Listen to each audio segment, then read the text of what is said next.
Ceci est un livre audio autogénéré par Google. Introduction. Parce qu'elle, la psychanalyse n'a pas réussi à développer sa théorie face au changement de la situation humaine opéré par la Première Guerre mondiale. Au contraire, elle s'est retirée dans le conformisme et la recherche de la respectabilité. Erich Fromm. Vivons heureux, vivons cachés. C'était la devise des psychanalystes. Ce n'est plus tenable. Se replier sur son précaré serait en effet mortel. Pour la psychanalyse, car il n'y a plus de précaré. Tout simplement. Bref, les psychanalystes ne sauraient se dispenser de prendre part au débat public. Jacques-Alain Miller. Crise de la subjectivité. Le système éducatif du Maroc traverse une crise profonde malgré de nombreuses et prometteuses réformes. Les résultats de ce système ne font qu'empirer. Outre que la crise atteint tous les rouages et tous les acteurs, y compris les familles, fut acquise la conviction qu'aucune réforme dans la logique qui a été suivie jusqu'à présent ne sera efficace. En mettant entre parenthèses l'absence de diagnostic systématique des pathologies qui ont grippé ce système, un symptôme fondamental apparut. Le dit système souffre d'une absence ou d'une carence d'autorité. Qu'on comprenne bien le sens de ce mot, il ne s'agit pas de l'autorité de naguère, celle de l'adulte, enseignant, directeur, etc., omnipotent et omniscient autorisé à violenter, voire à écraser la personnalité des jeunes. L'autorité évoquée ici se comprend dans le sens où l'enfant, l'adolescent, l'étudiant et leur famille désirent l'école, le lycée et l'université. Ils désirent que ces institutions puissent transmettre une Bildung cohérente, moderne et capable de faire une place à chacun de ces jeunes dans ce monde. Ce désir était à son apogée, semble-t-il, durant la décennie qui a suivi l'indépendance. Nul n'osera contredire la thèse selon laquelle l'école est probablement une des réalisations les plus importantes du mouvement national marocain. Or, on constate que ce désir s'est émoussé. Il s'est rabougri en raison du délabrement de la qualité dans le processus de transmission. Pourtant, ce désir résiste et continue d'exister. Qui peut ignorer encore que les jeunes s'ennuient à l'école, que l'absentéisme des instituteurs bat des records, particulièrement dans le monde rural, que l'avenir n'est plus garanti à la sortie de l'école même lorsque le jeune est bardé de diplômes, etc. Or, sans ce désir, aucune réforme ne donnera de résultat. C'est ainsi que la question devient un peu plus claire. Qu'est-ce qui a barré ce désir? Qu'est-ce qui fait que les parties prenantes de l'école marocaine soient désenchantées? Pourtant, on sait que les familles font tout pour que leurs enfants s'instruisent, réussissent à l'école. La prolifération des écoles privées en témoigne. On a tout dit sur l'école, entend-on partout. Quel est donc ce tout? N'est-ce pas ce tout où réside le problème? En effet, on a constaté que ce tout ne prenait pas en compte un élément essentiel dans toute éducation moderne, à savoir la subjectivité des jeunes d'aujourd'hui, subjectivité très différente de celle des générations précédentes. De cette subjectivité d'ailleurs personne ne sait rien, y compris ceux qui sont censés être très proches de leur progéniture, c'est-à-dire les parents. Ces derniers sont les premiers surpris par le passage à l'acte de leurs enfants, actes multiples et variés comme le suicide de leur adolescent ou sa conversion à l'islam radical, ou son addiction aux multiples drogues, ou l'attrait de la délinquance sur lui-elle. Qu'en savent les enseignants eux-mêmes, hormis les généralités qu'on leur sert durant leur formation en psychologie? Une enquête documentaire simple révèle l'indigence de la production et de la publication intellectuelle dans ce domaine. Peut-être que les psychologues, les psychiatres et les psychanalystes, dans le secret de leur cabinet, en savent plus que les enseignants. Mais la bibliographie marocaine sur la subjectivité des jeunes est plus qu'indigente au point de croire qu'elle n'intéresse personne. Certes, on trouve des enquêtes sociologiques très intéressantes mais elles sont peu nombreuses. Elles sont l'œuvre de sociologues et concernent toujours la même frange de la jeunesse, c'est-à-dire les étudiants de niveau universitaire généralement. Rien sur les lycéens, les collégiens et les écoliers du primaire. C'est le trou noir quand on aborde les jeunes ruraux, particulièrement ceux qui sont en dehors du système scolaire. La percée inaugurée par feu Paul Pascon et Ben Tahar n'a plus d'adeptes depuis longtemps. Au cours donc de cette enquête bibliographique se forme peu à peu un foyer de convergence où se croisent les termes suivants: identité, langue, autorité et transmission. Comment articuler ces 4 mots-clés?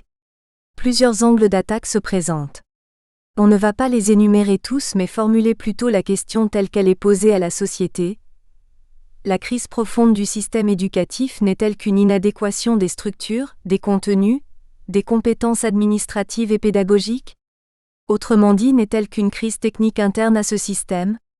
On a l'impression que la démarche réformatrice en cours a répondu à cette question de manière affirmative. Une autre hypothèse peut être explorée. En effet, il est probable qu'il s'agisse d'une crise globale de la culture et par conséquent d'un malaise dans la famille, dans les valeurs sociales et familiales, dans la gouvernance à tous ses niveaux. En 2014, dans le cadre de 3 séminaires sur la réforme de l'enseignement au Maroc, la discussion a porté essentiellement sur les faiblesses internes du système. On a discuté du rôle de la famille et des jeunes comme acteurs à part entière dans la structure. Néanmoins, n'était nullement évoquée l'hypothèse selon laquelle cette famille et ces jeunes seraient eux-mêmes en crise, que le nœud du problème est probablement au centre de leur subjectivité, dans la manière dont elle fut subjectivée et continue de l'être. On prenait donc ces 2 entités comme acteurs sains, capables de contribuer au redressement du système éducatif.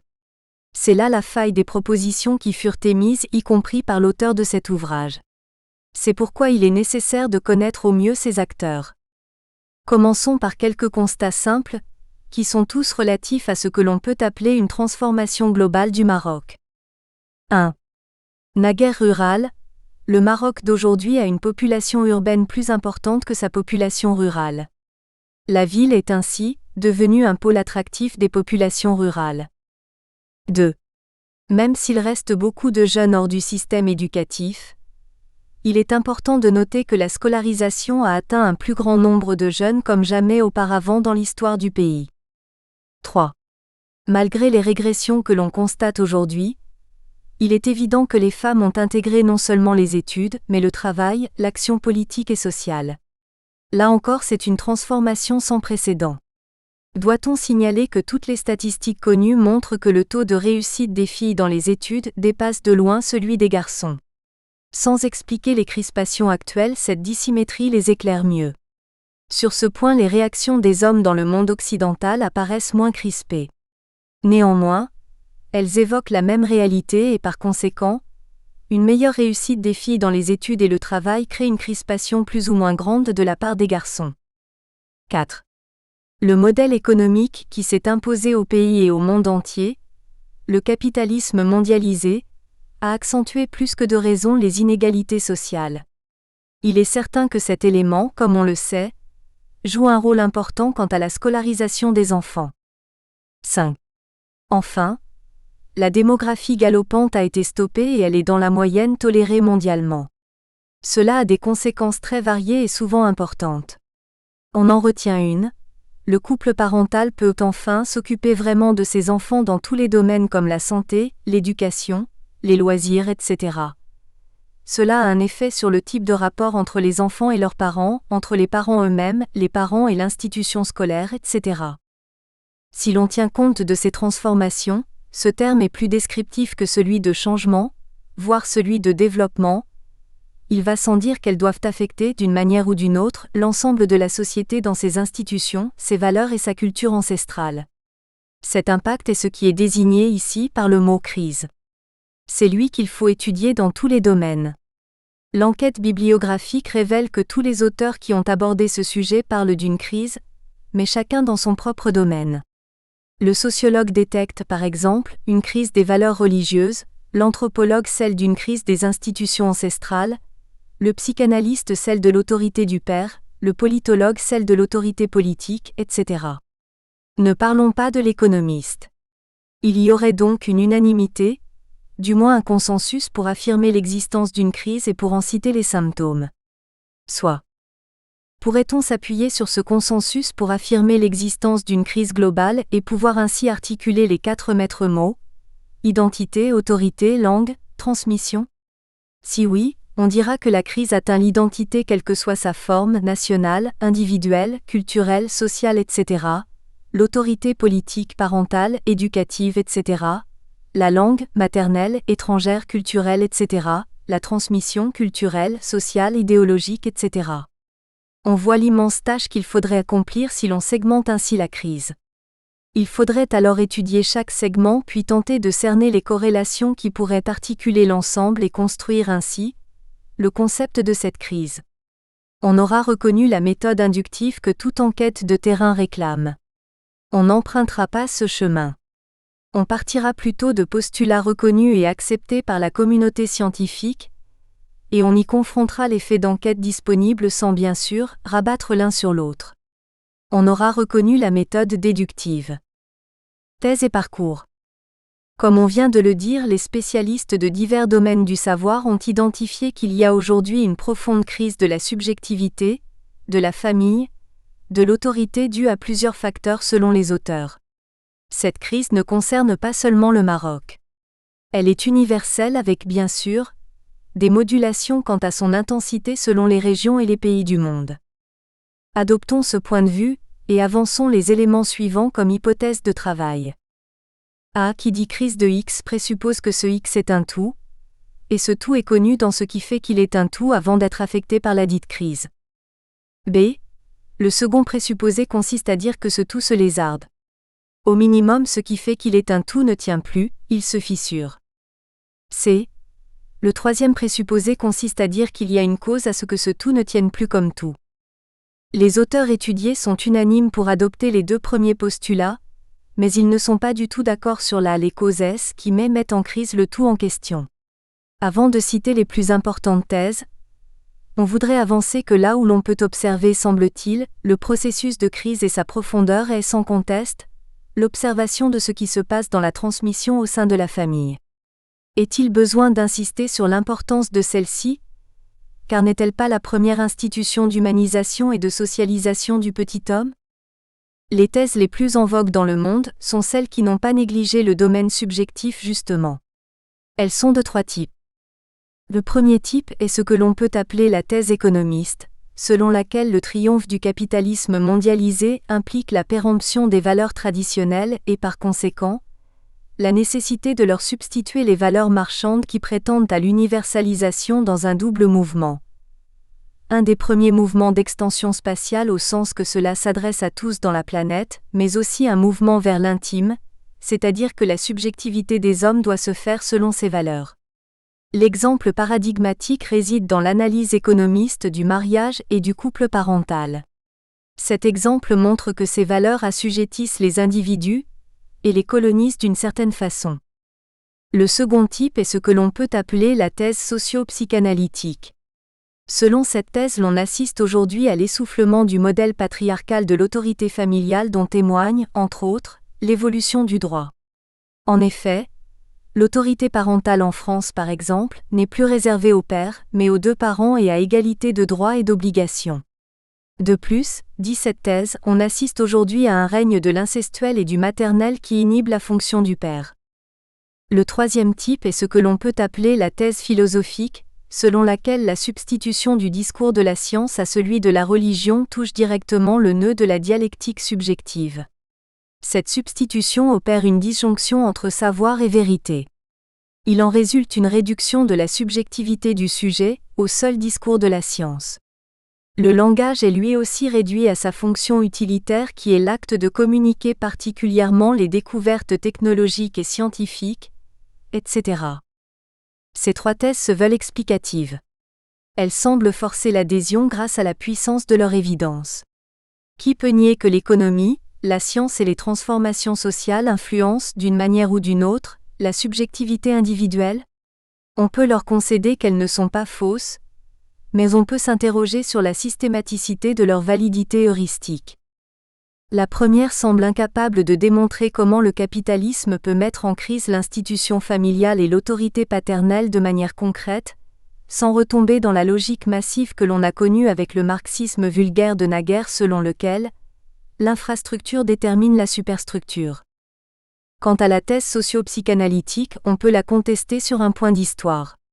Le règne du maternel et de l'incestuel peuvent certes affaiblir logiquement l'autorité paternelle car la métapsychologie freudienne fournit les clés de cette logique. Néanmoins, maternel et incestuel ne sont pas nouveaux. Ne sont-ils pas de structure dans la théorie psychanalytique?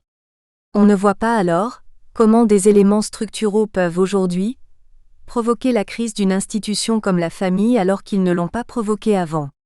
Que s'est-il passé donc? On rappellera qu'il existe une position radicalement différente de celle-ci selon laquelle la véritable crise n'est pas celle qu'on croit. Cette crise est là depuis longtemps, depuis Freud lorsqu'il a promu comme noyau de la psychanalyse le complexe d'Œdipe. N'a-t-il pas analysé lui-même le malaise de la culture de son époque? Ce malaise n'est-il pas lui-même de structure? À la troisième thèse, enfin, on posera la question suivante. Comment se peut-il qu'une vérité scientifique soit capable de mettre en crise une autorité symbolique comme celle du Père, surtout dans un monde désenchanté depuis longtemps, Occident, depuis que la science, justement, règne en discours du Maître? Pour conclure cette introduction, on va baliser une dernière fois le cheminement de cette analyse du malaise dans la culture marocaine et maghrébine. La psychanalyse, comme discipline ou pour être plus exact, le dispositif de pensée qu'est la psychanalyse, sera le cadre central de ce cheminement pour plusieurs raisons dont on mentionnera deux. D'une part, la psychanalyse est le dispositif de pensée qui propose une puissante théorie de la subjectivation et d'autre part, elle en propose le concept opératoire à savoir le complexe d'Œdipe. La thèse forte de ce dispositif mis en œuvre ici est donc la suivante. C'est en traversant le complexe d'Œdipe, matrice de toute névrose, que l'homme s'humanise et s'inscrit dans le symbolique. Sans cette inscription, pas de distance, pas de protection du réel pour l'homme, dirait Freud. L'homme est alors en direct avec la nature, avec les choses comme un psychotique. S'il y a une perturbation dans le processus de transmission et d'humanisation que sanctifie l'accès au symbolique, le processus de subjectivation sera assurément affecté. Cela signifie que cette fonction fondamentale, cette structure par laquelle s'inscrit l'humanité de l'homme est mise en échec ou du moins, subit de graves perturbations. Si cette crise dure, cela signifierait que nous sommes à l'orée d'une mutation anthropologique. Bref, le complexe d'Œdipe ou si l'on préfère, la fonction paternelle est le concept crucial pour la thèse défendue dans cet ouvrage. Pour l'étayer, on utilisera plusieurs corpus autres que la clinique psychanalytique au sens strict du terme. 1. Les travaux actuels qui ont intégré cette thèse de la crise du symbolique, pour vérifier si les arguments cliniques avancés par les différents auteurs sont inédits depuis que la psychanalyse existe. La simple intuition dit que non, encore faut-il argumenter ce non. On ira même jusqu'à dire que les travaux actuels, y compris ceux qui parlent de crise, sont en train de compléter la théorie psychanalytique en éclairant davantage le maternel, alors que Freud et ses disciples ont plus développé le versant paternel. Ceci ne signifie pas que le maternel est absent chez Freud. Lacan avait eu l'intuition de la décadence de l'autorité du père depuis les débuts de ses travaux. On dira donc qu'il s'agit d'un effet de structure. Ce sera l'objectif du chapitre 1 consacré au complexe d'Œdipe. 2. Les sciences humaines et sociales, particulièrement l'anthropologie et la philosophie, mettent en cause la validité scientifique de la psychanalyse, en s'attaquant précisément à ce concept fondamental de la subjectivation oedipienne du sujet. Il est donc important de bien identifier quel est le sujet dont on dit qu'il est en crise. Est-ce celui de la psychanalyse, de l'anthropologie ou de la philosophie? C'est le but assigné au chapitre 2. 3. Les enquêtes sociologiques récentes au Maghreb sur les valeurs, particulièrement chez les étudiants, ainsi que celles qui portent sur le port du voile, apportent des éléments permettant de sortir la sociologie maghrébine de la répétition. Car elle s'intéresse enfin aux représentations des individus, mais aussi à leurs paroles et par conséquent, à leur positionnement subjectif dans leur exercice de la parole. Ce dernier point ne peut que témoigner des changements ou, plus précisément pour rester dans un cadre descriptif, des remaniements de la relation parent-enfant et par conséquent, de la fonction paternelle. 4. Les littératures du Maghreb de langue arabe classique ou dialectale, de langue berbère ou française sont une mine pour ce travail. C'est la clinique à portée de main puisque les cliniciens maghrébins au sens strict du terme, ne publient pas leurs observations. Les littératures récentes sont particulièrement intéressantes de ce point de vue, d'autant plus qu'elles mettent en scène des jeunes adolescentes et adolescents en prise avec leurs parents dans la vie actuelle, et avec le lien social dont celui que constitue l'institution scolaire, entre autres. On aura compris que les chapitres 1 et 2 ont pour objectif de vérifier la solidité et la puissance heuristique du concept crucial de la psychanalyse, celui du complexe d'Œdipe, tout en donnant aux lecteurs non familiers de la psychanalyse les outils nécessaires pour suivre le raisonnement de l'ouvrage. C'est pourquoi tous deux constituent la première partie de ce travail intitulé « Base conceptuelle ».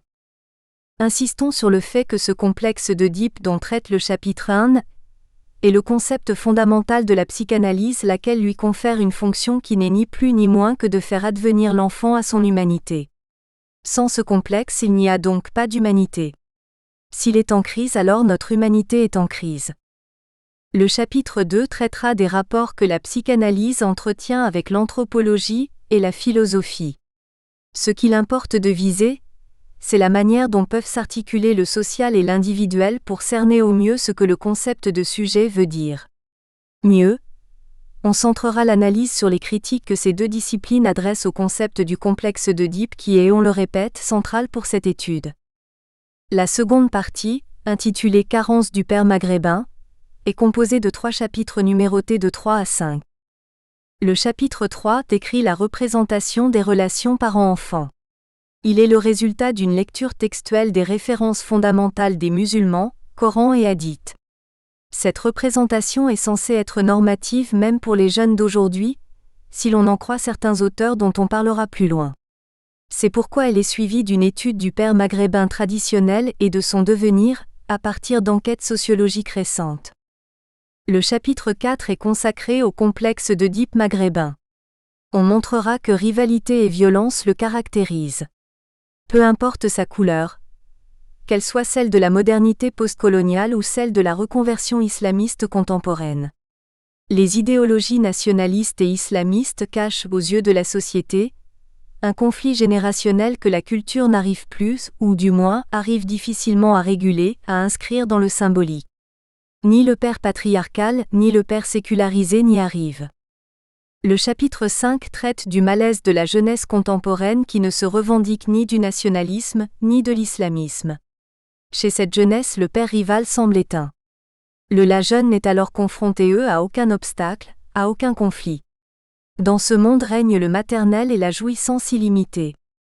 La troisième partie, intitulée « Le voile islamique.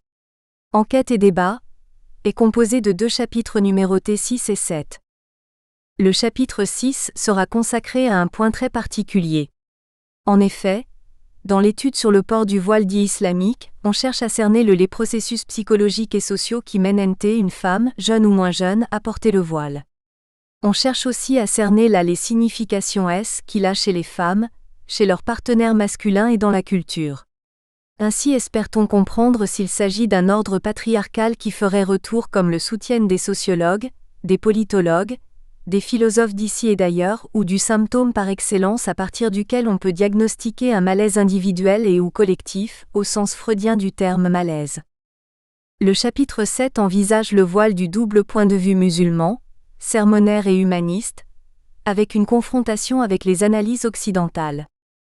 La conclusion comportera une articulation des résultats obtenus, et ouvrira 2 horizons pour résoudre cette carence du père. Massimo Recaltati propose une dichotomie complexe d'Œdipe versus complexe de Télémaque, à partir de laquelle il propose de sortir du conflit œdipien pour passer à une figure du père comme témoin. Le complexe de Télémaque est l'envers du complexe d'Œdipe. Œdipe voyait son père en rival, comme un obstacle sur son chemin. Ses crimes sont les pires de l'humanité. Tuer son père et posséder sexuellement sa mère. Le fardeau de sa faute l'accablera, et le poussera au geste extrême de se crever les yeux. Télémaque en revanche avec ses yeux, regarde la mer, scrute l'horizon. Il attend que le navire de son père, qu'il n'a pas connu, revienne pour rétablir la loi dans son île dominée par des prétendants qui occupent sa demeure et jouissent impunément et sans retenue de ses biens. Télémaque s'émancipe de la violence parricide d'Œdipe. Le second horizon est consacré à la thèse du symptôme de J.M. Miller, thèse issue de sa lecture du dernier enseignement de Lacan.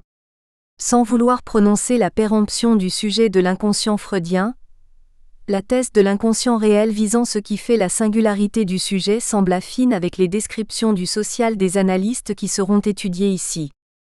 Pour clore cette introduction, on peut évoquer un proverbe berbère qui définit l'homme comme un puits de ténèbres. Cette définition a une couleur morale évidente: l'homme est foncièrement mauvais. Proverbe d'un pessimisme nihiliste. On aimerait qu'une petite lueur pointe en ces ténèbres supposées après la lecture des pages qui suivent. Un base conceptuel. Chapitre 1. Nom, fonction S et devenir du complexe d'Œdipe. Il m'a fallu commencer mon travail par une innovation nosographique. À côté de l'hystérie, j'ai trouvé la raison de placer la névrose des obsessions comme affection autonome et indépendante, bien que la plupart des auteurs les confondent avec la neurasthénie. Freud. La jeune fille sera donc cet être qui n'aura plus d'intimité à soi qu'en tant que valeur, et dont toute l'activité, en chacun de ces détails, sera finalisée à son autovalorisation. À chaque instant, elle s'affirmera comme le sujet souverain de sa propre réification. Tikkun. La version classique du complexe d'Œdipe. On connaît le cliché selon lequel la phase oedipienne commence lorsque le garçon est amoureux de sa mère et veut tuer son père, ou lorsque la fille est amoureuse de son père et veut tuer sa mère. Ce cliché fait de l'Œdipe une affaire d'amour et de mort, ou du moins, de rivalité. Ce n'est pas complètement faux, mais cela n'est pas aussi simple non plus. J.D. Nasio définit l'Œdipe comme un mythe, un concept et une expérience. Le mythe, dit-il, est à lire quelle qu'en soit la version, comme l'allégorie d'un conflit universel, celui du désir individuel face aux forces contraignantes de la société et de la culture. Le concept est considéré, lui, comme le plus crucial de la psychanalyse. Je dirais qu'il est la psychanalyse même, puisque l'ensemble des sentiments que l'enfant éprouve lors de cette expérience sexuelle que nous appelons le complexe d'Œdipe est pour nous, psychanalystes, le modèle qui nous sert à penser l'adulte que nous sommes. J.D. Nasio schématise cette pensée dans deux questions d'une importance cruciale auxquelles est censé répondre le concept d'Œdipe. Comment se forme l'identité sexuelle d'un homme et d'une femme ? Et comment une personne devient-elle névrosée ? Quant à l'Œdipe comme expérience réelle, il s'agit d'un processus de sexualisation des parents par l'enfant aux environs de 4 ans, processus qui est réactivé dans la crise de l'adolescence.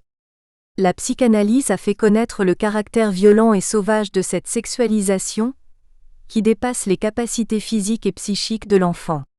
Cet écart entre le désir sexuel et l'immaturité physique et psychique contraint l'enfant, sous l'effet de la peur et de l'angoisse, à dominer ses élans, à les socialiser, à se donner des limites dont celle qui consiste à ne plus considérer ses parents comme des partenaires sexuels. De ce point de vue, le complexe d'Œdipe serait, pour le petit homme, le passage d'un désir incontrôlable à un désir maîtrisé et socialisé, de la nature à la culture.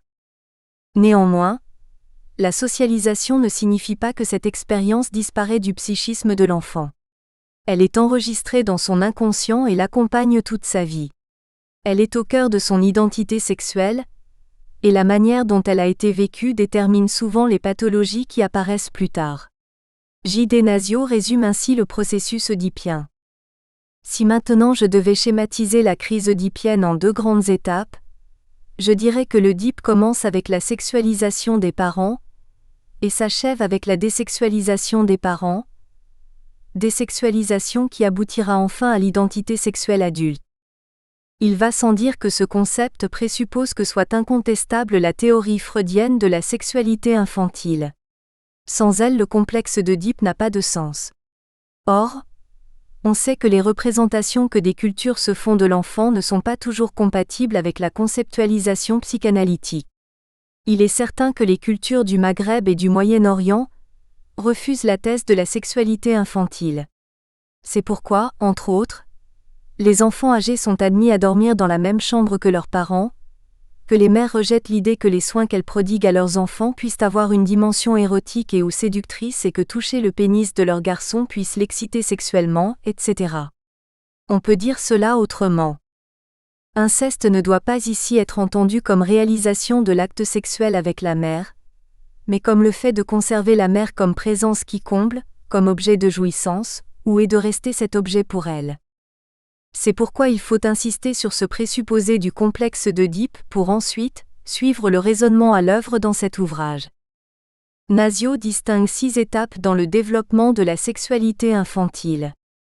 Tout au début de la vie, c'est le règne des sensations érogènes péniennes pour le garçon et clitoridiennes pour la fille. La seconde étape est marquée par le fantasme d'omnipuissance du phallus pour les deux. La troisième commence par l'apparition des désirs incestueux mythiques. Le garçon oscille entre le désir de posséder le corps de la mère, être possédé par le père ou supprimer le corps de celui-ci alors que la fille désire posséder le corps de la mère. La quatrième étape est celle des fantasmes de plaisir que manifeste l'attitude sexuelle active, mère, active-passive, père, du garçon et active envers le corps de la mère pour la fille. La cinquième est celle où le garçon découvre le corps féminin dépourvu de pénis, et où la fille découvre le corps masculin avec un pénis. Dans la sixième étape, la vision du corps autre a des effets différents sur le garçon et la fille. Le garçon va être habité par des fantasmes d'angoisse, car il aurait peur d'être châtré par le père interdicteur de l'attitude sexuelle active envers la mère, par le père séducteur dans son attitude sexuelle passive et par le père rival dans son attitude de vouloir le supprimer. Il aboutira enfin à refouler ses désirs, ses fantasmes et son angoisse, à renoncer aux parents comme objet de ses désirs et à les incorporer plutôt comme objet d'identification. Quant à la fille, la vision du corps autre, mère, va la plonger dans un fantasme de douleur car elle croyait avoir le phallus et découvre qu'elle ne l'a pas. Elle manifeste une envie de posséder celui du garçon puis celui du père. Ce dernier refuse et elle fantasme d'être possédée par lui. Ce qu'il refuse. La fille finit par renoncer au père fantasmé et s'identifie au père réel. On notera la complexité de l'Œdipe de la fille.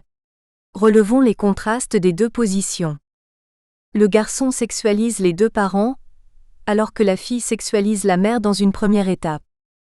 Le garçon désexualise ses deux parents, alors que la fille passe par une étape de solitude due à sa frustration avant de sexualiser son père puis aboutir à sa désexualisation. La désexualisation est obtenue grâce à ce que la psychanalyse appelle la castration. Telle est, très schématisée, la doxa analytique du complexe d'Œdipe. Elle souligne clairement que cette structure est nécessaire pour que l'enfant puisse acquérir son identité sexuelle en se détournant de ses parents comme objet sexuel, c'est-à-dire en incorporant la loi de l'interdit de l'inceste et les parents comme repère d'identification. Or, l'on sait que c'est cette loi qui est au fondement de la société humaine. Un dysfonctionnement de cette structure peut entraver la socialisation de l'homme. Sans son bon fonctionnement, pas de subjectivité ni de socialité, ou du moins l'humanité de l'homme serait affectée. Le processus de la métaphore du nom du père n'assure sa fonction structurante au regard du développement psychique de l'enfant, que dans la mesure où elle peut se déployer sur la base du refoulement originaire du signifiant du désir de la mère. Si ce refoulement originaire n'advient pas, c'est tout le processus de la métaphore du nom du père qui est compromis, voire mis en échec. On verra plus loin que l'interdit de l'inceste n'est qu'une condition de l'humanisation, que cet interdit permet à l'enfant de s'inscrire dans l'ordre symbolique. Topique lacanienne et nom du complexe d'Œdipe. On sait que Freud a eu 2 topiques.